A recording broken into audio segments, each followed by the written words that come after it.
அனைவருக்கும் வணக்கம்.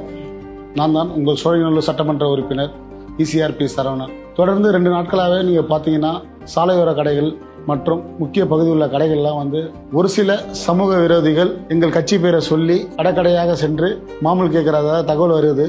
ஆனால் எங்கள் கட்சியில் இருக்கவங்க யாருமே இந்த மாதிரி ஒரு செயல்பாடு பண்ண மாட்டாங்க. ஏன் சொல்றேன்னா, தமிழக முதலமைச்சர் ஜோசப் விஜய் அண்ணன் 20 நாள் தான் ஆகுது. இதற்கு முன்னாடி இருந்தவங்க கிட்ட பணம் கொடுத்துருக்கலாம், 100-200 கொடுத்துருக்கலாம், கடையாக கொடுத்துருக்கலாம். ஏன்னா அவங்க கஷ்ட நிலையில் இருப்பாங்க. அவங்க பிள்ளைங்களை படிக்க வைக்கணும், கஷ்டப்பட்டு ஏதாவது ஒரு ஒர்க் பண்ணணும், குடும்பத்தை பார்க்கணும், வாடகை கட்டணும் அப்படின்ற மாதிரி இருந்திருப்பாங்க. அந்த விஷயத்த நம்ம மாற்றணும்னா தயவு செய்து தமிழ்நாடு முதலமைச்சர் திரு ஜோசப் விஜய் அவர்களின் ஆணைக்கிணங்க இந்த மாதிரி ஒரு விஷயங்கள் நடக்கக்கூடாது. இந்த தொகுதியில் 234 தொகுதியில் இந்த மாதிரி விஷயம் நடக்கக்கூடாதுன்றது என்னோட தனிப்பட்ட ஒரு சட்டமன்ற உறுப்பினர் சார்பாக ஒரு வேண்டுகோளாக வைக்கிறேன். ஏன்னா எல்லாரும் கஷ்டப்பட்டு தான் இந்த இடத்துக்கு வந்திருக்காங்க.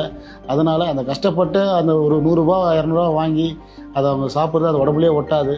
ஆனால் எல்லாருக்குமே ஒரே ஒரு வேண்டுகோள், நீங்கள் எதுவாக இருந்தாலும் அருகிலுள்ள காவல்துறைக்கு தகவல் சொல்லுங்க. அவங்க அதுக்கான நடவடிக்கை எடுப்பாங்கன்றதுனால தெரிவிச்சுக்கிறேன். அதே போல சோழிங்கநல்லூர் சட்டமன்ற உறுப்பினர் நானும் உங்களுக்கு முழு ஆதரவும் தருவேன்றதுனால தெரிவிச்சுக்கிறேன். நன்றி, வணக்கம்.